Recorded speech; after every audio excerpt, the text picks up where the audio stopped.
علوم نوین پزشکی و تحقیقات دانشگاهی ثابت کردن که افزایش سطح هورمون استرس، همون کورتیزول، و مولکول‌های التهابی به نام IL-6 در خون یکی از اصلی‌ترین عوامل بروز پیری زودرس پوست، مو و حتی مغز.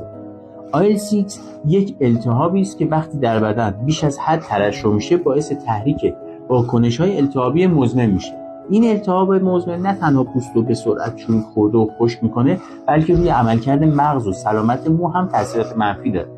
مطالعات نشان داده که با کاهش IL-6 و کنترل کورتیزول میتونی روند پیری رو به شدت کند کنی و پوست و مغز رو جوان شاداب نگه داری. راهکارش چیه؟ مصرف سه‌گانه ویتامین‌های تیامین، همون B1، اسید فولیک B9 و ویتامین C به همراه گیاهی قوی به نام آبژنین.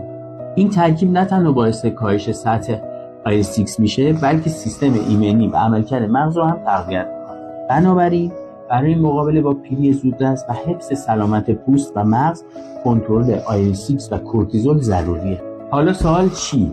حالا سوال اینه: شما چه کاری برای محافظت از پوست و مغزتون انجام بدید؟ برای دریافت برنامه تخصصی ضد پیری و مشاوره رایگان همین الان دایرکت